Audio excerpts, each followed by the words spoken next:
মার্কিন শুল্ক আরোপ নিয়ে জরুরি বৈঠক করেছেন প্রধান উপদেষ্টা। রপ্তানি কমবে না, বরং বাড়বে, দাবি প্রেস সচিবের।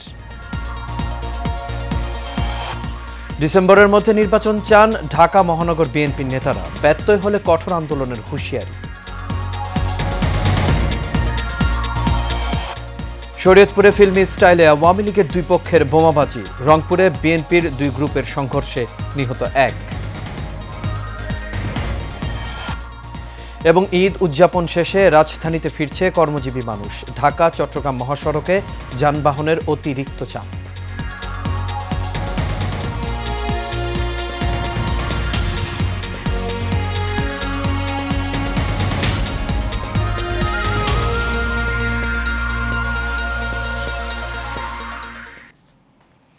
সবাইকে স্বাগত এশিয়ান প্রাইম নিউজে। দর্শক, পুরো সংবাদ জুড়ে আপনাদের সঙ্গে আছে আমি আনোয়ার রাজ। এতক্ষণ শুনছিলেন বিআরবি কেবল ইন্ডাস্ট্রিজ লিমিটেড সংবাদ শিরোনামে। এবার চলে যাচ্ছে পুরো খবরে। বাংলাদেশি পণ্যে যুক্তরাষ্ট্র বাড়তি শুল্ক বসানোর প্রেক্ষাপটে ব্যবসায়ীদের উদ্বেগের মধ্যে জরুরি বৈঠক করেছেন প্রধান উপদেষ্টা ডক্টর মোহাম্মদ ইউনূস। শনিবার সন্ধ্যা ৭টার পর রাষ্ট্রীয় অতিথি ভবন যমুনায় এই বৈঠক শুরু হয়ে শেষ হয় রাত ৯টার দিকে।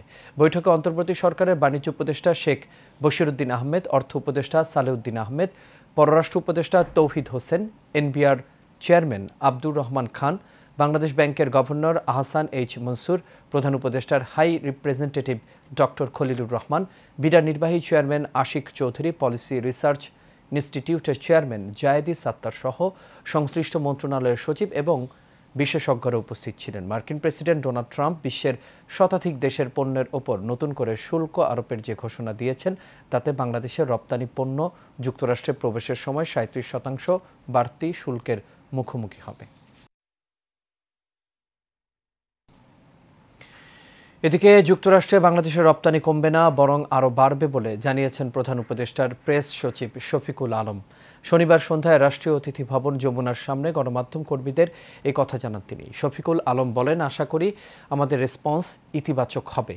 এখন যা রপ্তানি হচ্ছে এর থেকে আরও বাড়বে এবং সেভাবেই পদক্ষেপ নেওয়া হবে। শুধু যুক্তরাষ্ট্র নয়, বাংলাদেশ রপ্তানি করে এমন সব দেশেই রপ্তানি বাড়বে।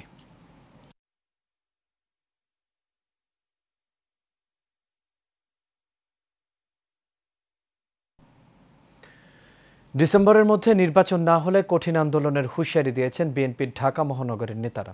এশিয়ান টেলিভিশনকে দেয়া সাক্ষাৎকারে এমন হুঁশিয়ারি উচ্চারণ করেন তারা। যৌক্তিক সংস্কার শেষে দ্রুত একটি সুষ্ঠু ও গ্রহণযোগ্য নির্বাচনের ব্যবস্থা করার জন্য অন্তর্বর্তী সরকারের প্রতি আহ্বান জানান নেতারা। মোশাররফ তালুকদারের ক্যামেরায় কাউসার আহমেদের রিপোর্টে বিস্তারিত। অন্তর্বর্তীকালীন সরকার দায়িত্ব নেওয়ার পর থেকেই দ্রুত প্রয়োজনীয় সংস্কার শেষ করে নির্বাচনের দাবি জানিয়ে আসছিল বাংলাদেশ জাতীয়তাবাদী দল বিএনপি। তবে এখনও নির্বাচনী রোডম্যাপ ঘোষণা না করায় দলটি নানানভাবে সরকারকে চাপে রেখেছে। ডিসেম্বরের পর নির্বাচন পিছিয়ে গেলে দেশের পরিস্থিতি আরও জটিল হয়ে উঠবে বলে মনে করেন বিএনপির মহানগরের নেতারা। বাংলাদেশে এখন পর্যন্ত যে অস্থিতিশীল যে রাষ্ট্র কাঠামোগুলো রয়েছে, এখন পর্যন্ত স্থিরতা ফিরে আসেনি। আমি মনে করি যে দ্রুত ডিসেম্বরের ভিতরে নির্বাচন হয়ে গেলে এবং বাংলাদেশের রাষ্ট্র কাঠামোর যে একটি প্রত্যেকটি জায়গাতে যে একটি অস্থিতিশীল অবস্থা রয়েছে, আওয়ামী লীগের দোসররা এখন পর্যন্ত ঘোরাঘুরি করছে, ষড়যন্ত্র করে বেড়াচ্ছে, সকল ষড়যন্ত্রর সব কিছুর স্থিতিশীলতা ফিরে আসবে ঠিক তখনই যখন বাংলাদেশে একটি অবাধ সুষ্ঠু নির্বাচন হবে। আর এত বড় একটি দেশ নির্বাচন ছাড়া কতদিন সরকারবিহীন ছাড় দেশ চলতে পারে না, সমস্ত কিছু সমস্যা হয়। আমরাও চাই যে একটি নির্বাচন যথাসময় হবে, বাংলাদেশের মানুষ একটি গণতান্ত্রিক সরকার পাবে, নিজেরা ভোট দিতে পারবে, যে 16 বছর যেটা আমরা দিতে পারি না। সে কারণেই দেশের মানুষকে গণতন্ত্র এবং ভোটের অধিকার ফিরিয়ে দিতে প্রয়োজনে আবারও আন্দোলনের কথা জানান তারা। সারা বাংলাদেশে কিন্তু তৃণমূল এখন ঐক্যবদ্ধ এবং ঢাকা মহানগরীতে আমরা বিভিন্ন ওয়ার্ড, আমাদের বিভিন্ন ইউনিট এবং পুরো মহানগর বিএনপি আমরা ঐক্যবদ্ধ। যখনই আমাদের পার্টি থেকে কোনো সিদ্ধান্ত নেবেন, কোনো কর্মসূচি ঘোষণা করবেন, অবশ্যই আমরা রাজপথে ঐক্যবদ্ধভাবে থেকে আন্দোলন সংগ্রামের মধ্য দিয়েই আমাদের ভোটের অধিকার প্রতিষ্ঠা করতে হবে। গত 17 বছর আমাদের যে যুদ্ধ, যেই সংগ্রাম এই স্বৈরাচারের বিরুদ্ধে, সেটা কিন্তু বাংলাদেশের গণতন্ত্রকে পুনরুদ্ধার করার জন্য। আমাদের যে যুদ্ধ সেটা হচ্ছে বাংলাদেশের জনগণের ভোটের অধিকারকে নিশ্চিত করার জন্য। আমাদের যে যুদ্ধ ছিল সেটা হচ্ছে বাংলাদেশের মানুষের যে মৌলিক চাহিদাগুলো রয়েছে সেই অধিকারকে প্রতিষ্ঠা করার জন্য। আমরা স্বৈরাচার শেখ হাসিনা মুক্ত হয়েছে, কিন্তু পরিপূর্ণভাবে এখন পর্যন্ত স্বৈরাচার মুক্ত হতে পারেনি। তবে এই সময়ের মধ্যেই অন্তর্বর্তীকালীন সরকার নির্বাচনের ব্যবস্থা করে জনগণের সরকারের হাতে ক্ষমতা হস্তান্তর করবে বলে আশাবাদ প্রকাশ করেন মহানগরের নেতারা। কাউসার আহমেদ, এশিয়ান টেলিভিশন, ঢাকা। আধিপত্য বিস্তারকে কেন্দ্র করে শরীয়তপুরের জাজিরায় আওয়ামী লীগের দুই পক্ষের মধ্যে সিনেমার কায়দায় সংঘর্ষের ঘটনা ঘটেছে। এতে শতাধিক হাতবোমার বিস্ফোরণ ঘটানো হয়। শনিবার সকালে উপজেলার বিলাসপুর ইউনিয়নের দুর্বাডাঙ্গা এলাকায় এই ঘটনা ঘটে। সংঘর্ষে অন্তত 10 জন আহত হয়েছেন। বিলাসপুর ইউনিয়নের চেয়ারম্যান কুদ্দুস ব্যাপারী ও স্বেচ্ছাসেবক লীগ নেতা জলিল মাতবরের সমর্থকদের মধ্যে আধিপত্য বিস্তার নিয়ে দীর্ঘদিনের বিরোধ রয়েছে। এর আগে কয়েকবার সংঘর্ষের ঘটনা ঘটলেও শনিবার সকালে দুর্বাডাঙ্গা এলাকায় তুচ্ছ ঘটনাকে কেন্দ্র করে উভয় পক্ষের সমর্থকদের মধ্যে প্রথম বাকবিতণ্ডা এবং পরে সংঘর্ষ শুরু হয়। এই সময় শতাধিক হাতবোমা বিস্ফোরিত হয়। পরে পুলিশ ঘটনাস্থলে গিয়ে পরিস্থিতি নিয়ন্ত্রণে আনে।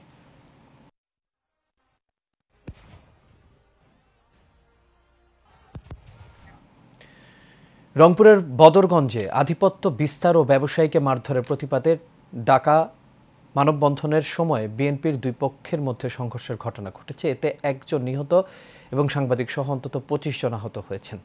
এ সময় জেলা বিএনপির সদস্য ও সাবেক এমপি মোহাম্মদ আলী সরকারের সমর্থক মোন্নাফ, কাঁচাবাড়ি এলাকার মিতু মিয়া, একই এলাকার মৃত আফসার আলীর ছেলে শফিকুল সহ 20 জন গুরুতর আহত হলে তাদের উদ্ধার করে রংপুর মেডিকেল কলেজ হাসপাতালে ভর্তি করা হয়। এই ঘটনার ছবি তুলতে গেলে গ্লোবাল টেলিভিশনের রংপুর জেলা প্রতিনিধি নুরুন নবী নুরু, মাছরাঙ্গা টেলিভিশনের স্টাফ রিপোর্টার ফুয়াদ হোসেন, বাংলা ভিশনের ক্যামেরা পার্সন সাইফুল ইসলাম মুকুল সহ স্থানীয় কয়েকজন সাংবাদিকদের ওপর হামলা চালিয়ে ক্যামেরা, মোবাইল ফোন কেড়ে নেন মোহাম্মদ আলী সরকারের সমর্থকরা।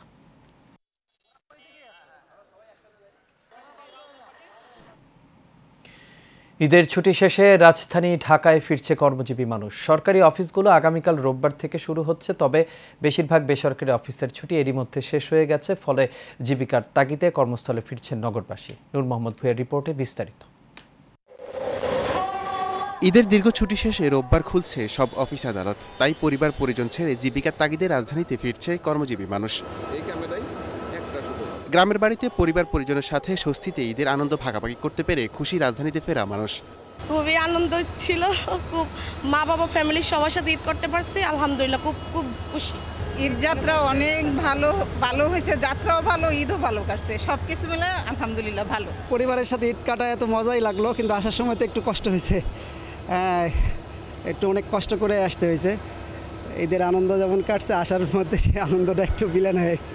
এদিকে নির্বিঘ্নে যাওয়া আসা করতে পারায় সরকারের প্রতি কৃতজ্ঞতা প্রকাশ করেছেন অনেকেই।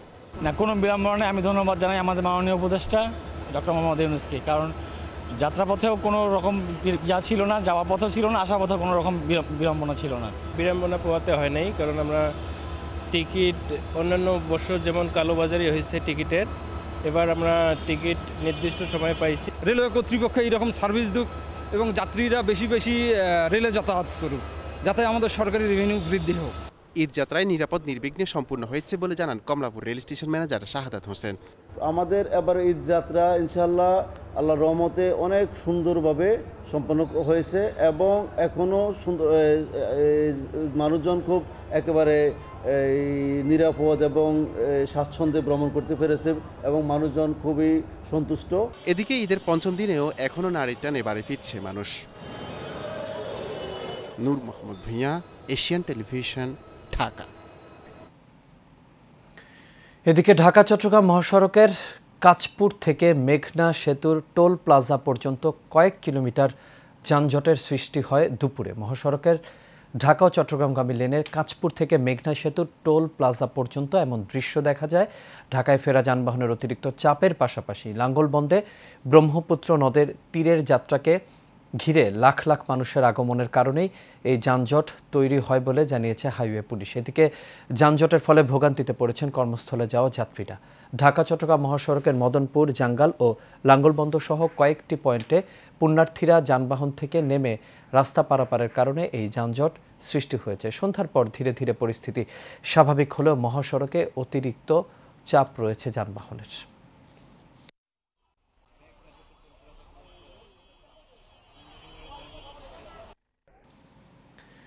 বিএনপির সাথে লিয়াজু কমিটি বৈঠক করেছে হেফাজতে ইসলাম বাংলাদেশ। রাতে গুলশান চেয়ারপারসন অফিস বৈঠক অনুষ্ঠিত হয়। বিএনপির পক্ষ থেকে বৈঠকে উপস্থিত ছিলেন দলের মহাসচিব মির্জা ফখরুল ইসলাম আলমগীর ও স্থায়ী কমিটির সদস্য সালাউদ্দিন আহমদ। অপরদিকে হেফাজতে ইসলামের পক্ষে বৈঠকে অংশ নেন মহাসচিব মাওলানা সাজিদুর রহমান, তার সাথে আরও ছিলেন ডক্টর আহমদ আব্দুল কাদের, মাওলানা মাহফুজুল হক, মাওলানা মহিউদ্দিন রব্বানী, মাওলানা বাহারুদ্দিন জাকারিয়া।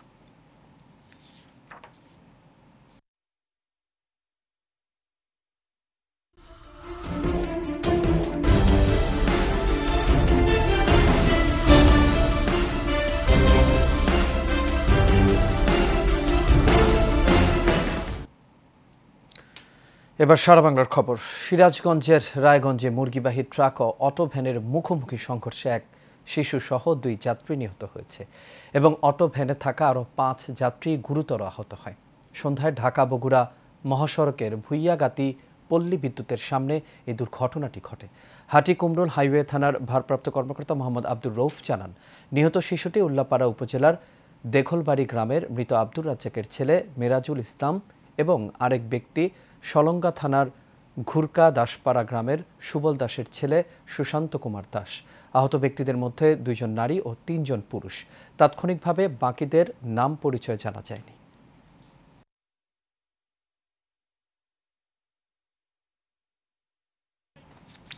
আর এর সাথে শেষ করবে এশিয়ান প্রাইম নিউজ। তবে যাবার আগে বিআরবি কেবল ইন্ডাস্ট্রিজ লিমিটেড সংবাদ শিরোনামগুলো দেখে নেব দর্শক আরও একবার।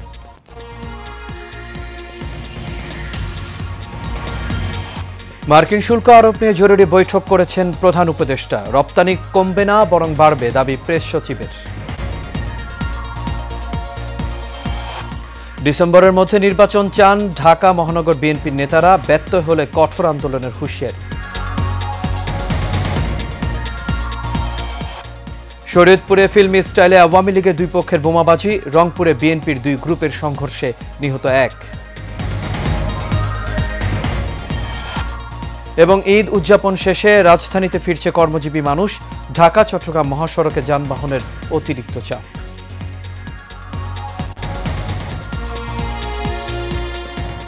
দর্শক, প্রাইম নিউজ এ পর্যন্ত। আমাদের পরবর্তী সংবাদ দেখার আমন্ত্রণ রইল। এতক্ষণ সাথে থাকার জন্য সবাইকে ধন্যবাদ।